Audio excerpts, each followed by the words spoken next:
ঈদ তো তখনই সুন্দর ছিল যখন বুঝতাম না জীবনের মানে কি, যখন মনে করতাম দিনের অর্ধেক সময় না খেয়ে থাকলে 2 দিনে একটা রোজা হয়ে যায়। ঈদ তো তখনই সুন্দর ছিল যখন রোজা না রেখেও সবার আগে ইফতার টেবিলের সামনে হাজির হতাম আর সবার আগে ইফতারি খাওয়া শুরু করতাম। ঈদ তো তখনই সুন্দর ছিল যখন ঈদের নতুন জামা কাপড় কিনে দেওয়ার জন্য আব্বু আম্মুর কাছে কান্নাকাটি করতাম আর মনে করতাম কেউ ঈদের নতুন জামা কাপড় দেখে ফেললেই হয়তো ঈদ শেষ হয়ে যাবে। ঈদ তো তখনই সুন্দর ছিল যখন অন্য সবাই ঈদের জামা কাপড় দেখে ফেলার ভয় আলমারিতে অতি গোপনে লুকিয়ে রাখতাম। ঈদ তো তখনই সুন্দর ছিল যখন ঈদের দিন সবার পা ধরে সালাম দিতাম আর সালামের জন্য দাঁড়িয়ে থাকতাম।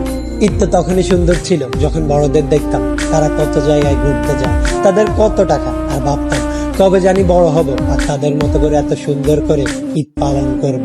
হ্যাঁ, আজ বড় হয়েছে ঠিকই, পকেট ভর্তি আজ অনেক টাকা। ঈদ আজ ঠিকই আছে, কিন্তু হারিয়ে গেছে ছোটবেলায় কাটানো ঈদের সেই আনন্দময় মুহূর্তগুলো। সত্যি অনেক বেশি মিস করি ছোটবেলায় কাটানো ঈদটাকে, যেটা চাইলে কখনো ফিরে পাওয়া সম্ভব নয়।